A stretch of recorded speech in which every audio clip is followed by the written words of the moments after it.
C'est le jour de la Toussaint dans le village de Divkovići en Bosnie-Herzégovine. La communauté locale est venue rendre hommage à ses proches disparus.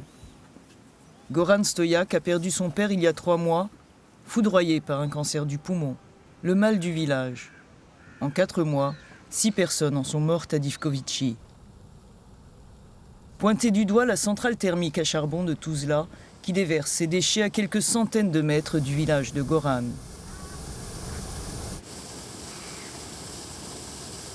Depuis 4 ans, il se bat pour sauver les riverains de la pollution causée par la centrale. La centrale est là, et les résidus arrivent ici par ce pipeline.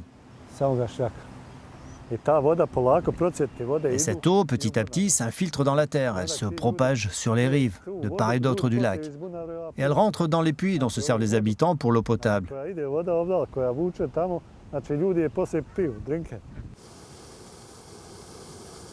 Les déchets sont acheminés jusqu'à de vastes décharges situées à la lisière de Divkovići.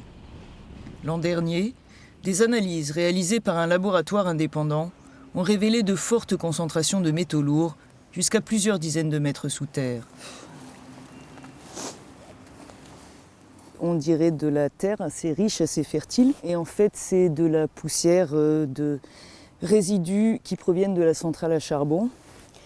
Et là-dedans, on trouve des choses comme du cadmium, du mercure, de l'arsenic, du chrome. Et tout ça a contaminé les terres qui entourent le village, ainsi que l'eau évidemment. Par temps sec, le vent charrie les suies toxiques jusqu'aux habitations. Bronchite, asthme, maladies pulmonaires sont le lot des habitants. La nuit dernière, j'ai dû emmener ma femme et notre enfant de 7 mois à l'hôpital à cause de problèmes d'obstruction pulmonaire.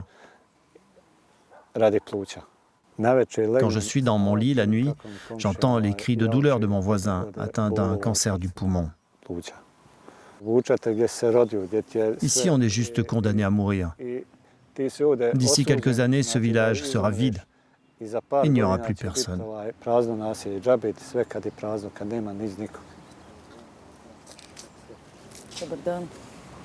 Président de la communauté des riverains de la centrale de Tuzla, Goran n'a cessé d'alerter les autorités locales.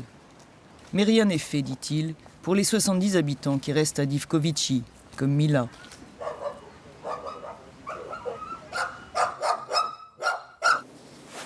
Retraitée, elle vit d'une maigre pension et jusqu'à récemment, des produits de son potager. Avant, ça pesait jusqu'à 3 kilos. C'est des betteraves que je donne au bétail.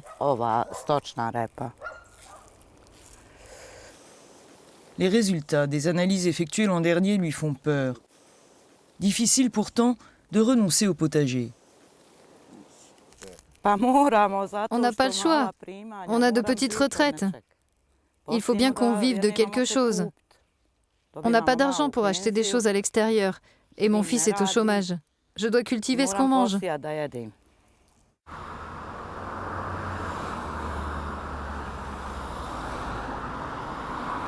Impossible de pénétrer dans l'enceinte de la centrale à charbon de Tuzla. Nos demandes répétées auprès de la compagnie d'électricité qui la gère se sont perdues dans les fumées des cheminées. Métaux lourds, gaz carbonique, oxyde d'azote, dioxyde de soufre, particules fines font du charbon la plus nocive des énergies fossiles. Ajoutée à la pollution des voitures et à la consommation domestique de charbon, la centrale a fait de Tuzla l'une des villes les plus polluées d'Europe, selon une ONG locale de défense de l'environnement. L'organisation s'élève contre les projets d'expansion de la centrale de Tuzla. Mieux vaut investir dans l'efficacité énergétique, souligne sa responsable. On a calculé qu'en mettant en œuvre des mesures simples, on peut réduire la consommation d'énergie thermique de 42% et les émissions de CO2 de 40%, avec de simples mesures comme l'isolation thermique des bâtiments.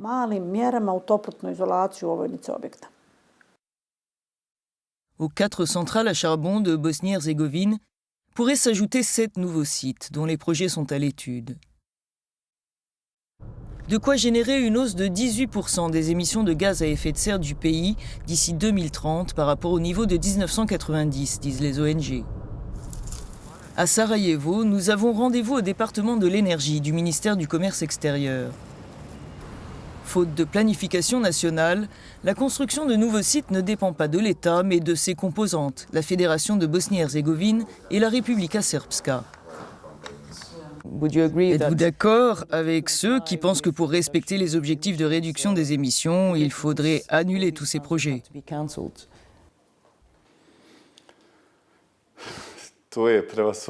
C'est une question politique que vont gérer les gouvernements des deux entités qui composent la Bosnie-Herzégovine. D'un autre côté, l'État est déterminé à respecter ses engagements envers la communauté de l'énergie et l'Union européenne. Nous sommes convaincus que nous allons atteindre l'objectif de 40% pour les sources d'énergie renouvelables à l'horizon 2020. Direction la Republika Srpska et la centrale à charbon d'Ugljevik. Ici aussi, il est question de construire une nouvelle unité. La direction nous a ouvert les portes, mais pas question de parler du projet d'extension, qui fait lui aussi l'objet de plaintes des organisations de défense de l'environnement.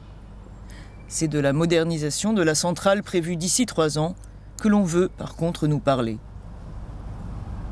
Quand on aura fini de mettre en place une unité de désulfuration, nos émissions de dioxyde de soufre seront divisées par plus de 80 et réduites à 200 mg par mètre cube, ce qui correspond aux normes européennes les plus strictes. D'un autre côté, on va aussi diviser par 8 les émissions de matières particulières qui s'échappent de la cheminée en installant de nouveaux électrofiltres. En attendant, personne ici ne conteste les nuisances sanitaires et environnementales de la centrale. Mais c'est une source d'emploi vitale pour toute la région. Radivoje travaille ici depuis 20 ans. Avant que ne se développent les énergies propres, la population ne peut pas, dit-il, se passer du charbon.